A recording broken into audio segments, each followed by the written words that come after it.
Hey everyone, welcome to Illegal Alien Racing. I'm going to show you the first two turns of the pre-final, which is this race right here, and then I'm going to show you the whole final race.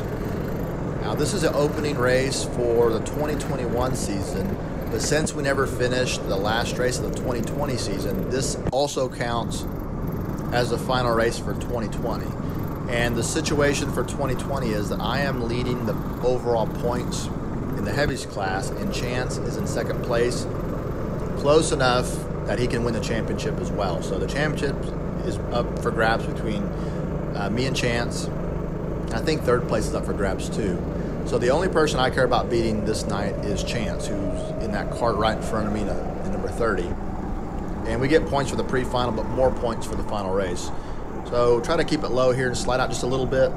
But I have a really good cart here and get a good run, so I just decided to go for it, be aggressive, and a little slight bump in there and get in the second place, and then I finished in second place in the pre-final. I couldn't catch the first place cart number 1. It was really fast. All right, so coming down for the final race.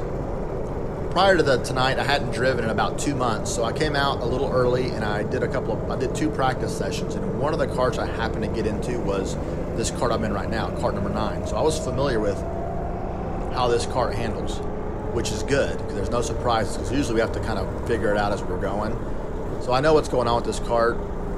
This cart does not turn to the right at all. Watch how much I have to turn to the right to get it to turn. 100% steering input to the right just to get it to turn. The cart had okay speed and it turned fine to the left. It was just any right-hander, this cart would not turn to the right. So I struggled with that the entire night. Most turns here at Dallas Karting Complex are left-handers, so that was good, but there's 3 good right-handers. That's the second of the 3 that gave me trouble all night long. And that's Chance right behind me in the 20 cart with Joe next to him in the 17. They're battling. So here comes the other right-hander, and watch how far I'll slide out to the right. Right there. Go underneath me pretty easy. And I'm trying to hang with them, but I know that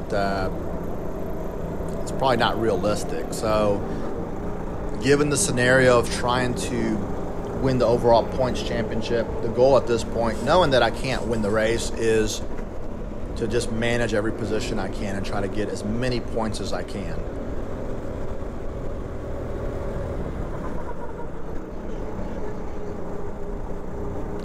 So I'm going to try something new on the second turn here. I'm going to hit the brakes, kick out the rear end, try to get the cart to turn.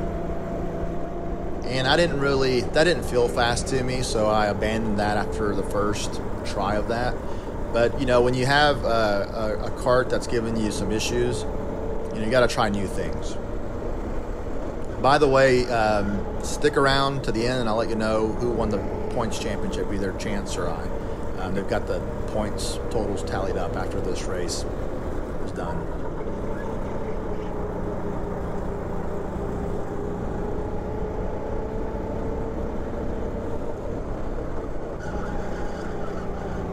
This turn right here coming up was really tough all night as well. I'm in a really bad spot there. The cart skated up on me on the track. So some issues I was having was, to get the cart to turn, I either have to slow down a little bit more than normal, and the cart will turn, but then again I'm slowing down more, and the people behind me don't expect that, so they'll bump into me and then push me up the track or push me offline. Not intentionally, but that's what was happening. Or I can try to drive it like normal and drive offline because I can't get the cart to turn. So it was tough to drive this cart. But like we said before, like I've said this before, these carts are run every day by the general public, and they tell us in the driver's meeting the carts are not equal, and we all know that. And even if they try to make them equal, it's impossible. The carts are a couple years old as well, and it's not reasonable to expect them to maintain a fleet of go-karts and make them equal for league racing. So we get what we get, and you have to deal with it. I'm just a little frustrated because I'm trying to beat Chance, and I know I can't, and I know that I'm capable of finishing better, than probably what's going to happen.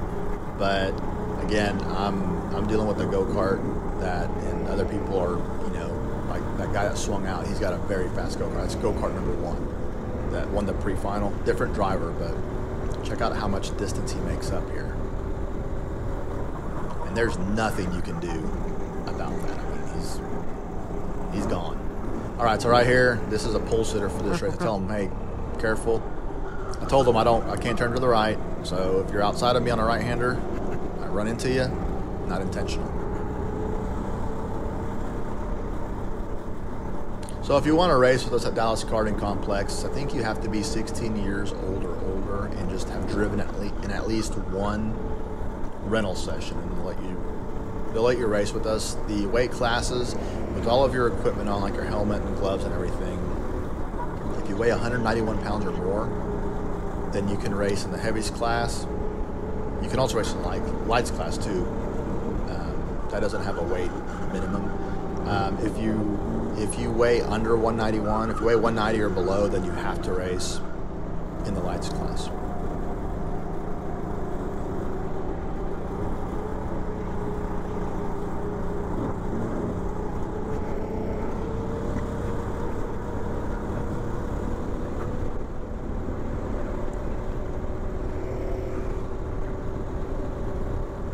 So the race isn't going terrible. I mean, I'm in 4th spot. We're, you know, decent amount of ways into the race. So I'm having to work the throttle here, exiting this turn. Listen. I just flipped the throttle a little bit, got a position a little bit more.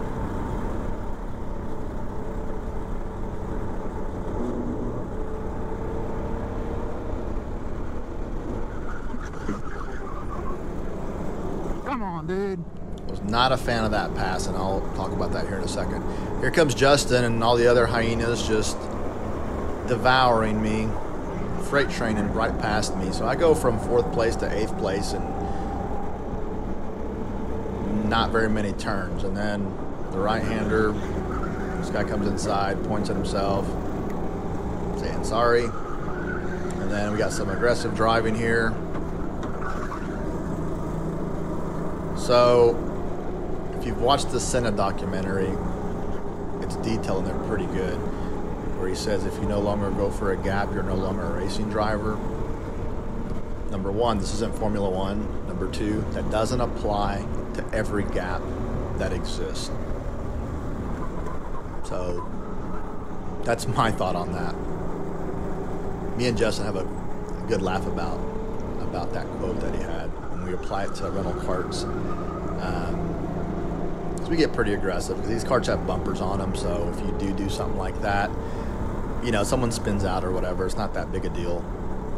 But, you know, we're trying to work on our racecraft and be clean racers, and this is a perfect place to develop that racecraft and being able to pass people cleanly and be a clean racer, and then, you know, set up your passes, things like that, your strategies and things like that. It's a perfect place to start. So we understand that some bumping is part of the deal as well. Everyone has to start somewhere and learn. Hey, Tommy. That's Tommy right behind me.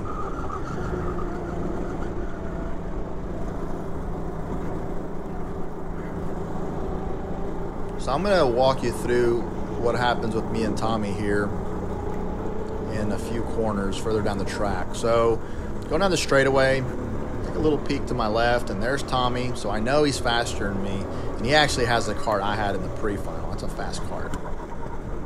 So Tommy's faster than me. I don't have a cart that turns well to the right, so I don't want to be on the outside of anyone on a right-hand turn.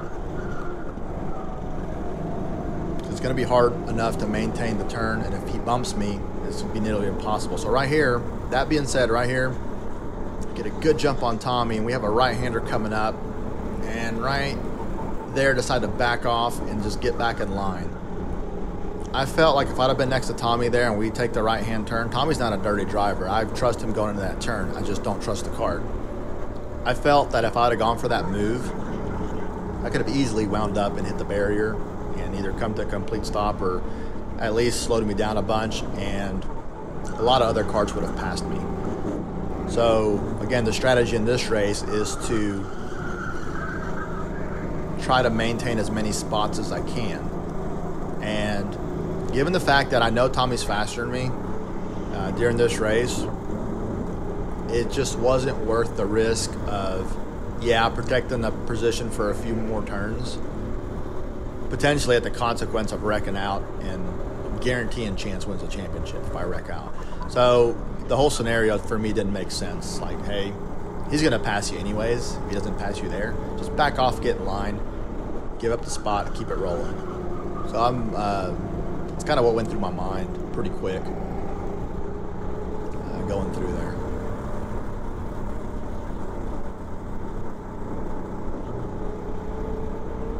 I do want to win just like anybody else does. I mean, I would probably protect the position if it were like the last lap, maybe.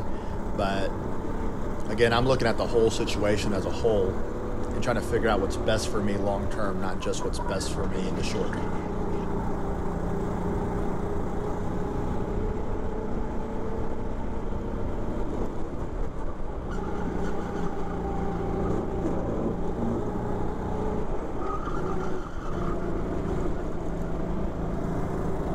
I put together a playlist on my channel if you want to go through every season I have the races in chronological order, the rental races, so you can kind of go through them. It's a lot of fun, and we have a lot of fun racing here. I mean, this is good competitive racing. I mean, yeah, they're not shifter carts or anything or 100cc carts, but it's still a lot of fun. Get bumped a little bit, and he gets the old finger wag. That'll teach him. All right, here's the guy that bumped me earlier, number 30 cart, and I come in next to him and, wow, give him a good whack and just let him know I'm not happy. I probably shouldn't have done that, but I'm kind of annoyed right now and frustrated. And it's been, not even talking about rental carts or racing at all, it's been a very stressful couple of weeks prior to this. So then you couple that with the tough race that's going on and maybe some racing that you think's not going right. Kind of just bumped them. Going back, I wouldn't do that. It doesn't matter. It's not going to change anything. If I have something to say, I'll just say it to him after the race. Which he was cool. I think he was battling a little bit of a hard cart to drive, is what he told me. So not a big deal. End of the day, it's just racing. It's not personal. So right here, I'm in the center of the track, and he goes to the bottom. I shake my head because watch what happens. You know what's going to happen. Yep, he skates up the track. Now, I went back and watched the whole rear view camera. Prior to me going to the middle to defend, he'd already committed to going to the bottom. So he was going to be down there regardless. I think, in hindsight, it'd have been better just to kind of push me and pass me on the exit of one, maybe going into two. Because he's a little bit, further back now. He'd be ahead of me. That's him right behind me. He'd be ahead of me right now. Had he been just a little bit more patient, I think. But again, he's running his own race and figuring out things for himself. That's just based on my experience, probably what I would do. I don't like being down there at the very bottom unless I know I can clear the cart prior to the entrance of turn one. I do not want to be at the very bottom of the racetrack going into one, because you either have to slow down a whole bunch to make the turn and keep the tight turn against the curb, or you're going to swing out high and go up the track like he did.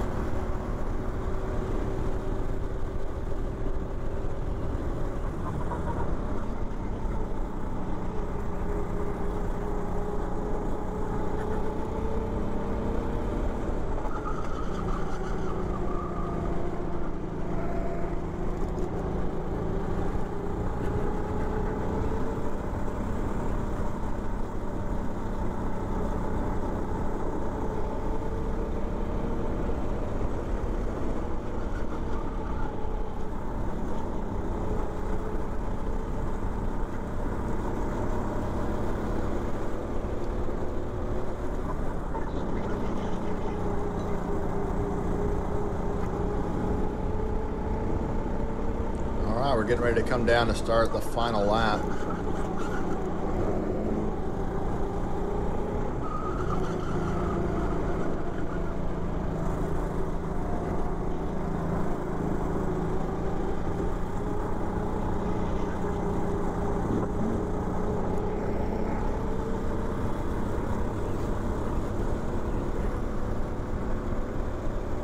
All right, last lap, he gets a good run.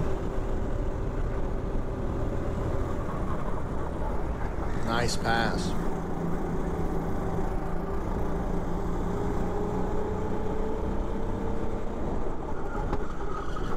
Bumped twice. Guy in the blue points at himself. What the fuck? Fuck you. Yeah, I wasn't happy. I talked to him afterwards. I told him, hey, you got cussed out in the video. And we had a good laugh about it. He apologized. It's not a big deal. It was just heat of the moment thing.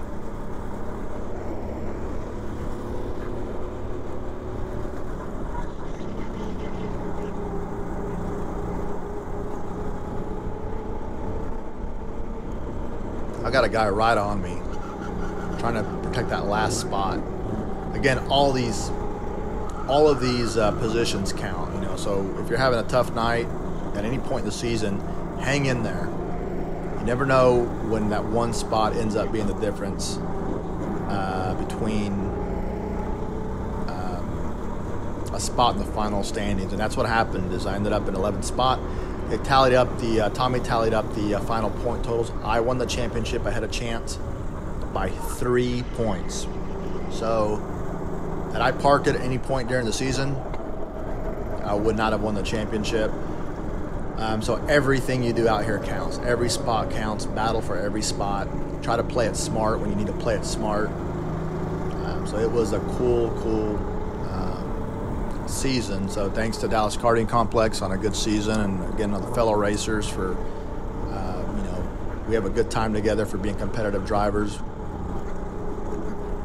This is my second championship at Dallas Karting Complex. I've got one at Lone Star Car Park, and when I first started karting, I ended up winning 2 at K1 speed. So in the grand scheme of things, there's 5 total in rental karts.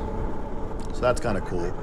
I need to work on my club racing a lot more. But anyways, we're rental kart racing, so that's what we're talking about here. Anyways, thanks so much for hanging in there with me on all the videos, the likes, the subscribes, the comments, everything like that. It's really cool. I appreciate you guys, you know, following the channel. If you have any questions, put them down below. Any comments, of course, put them down below. I'd love to come see you out here racing with us. And thanks again. See you next time.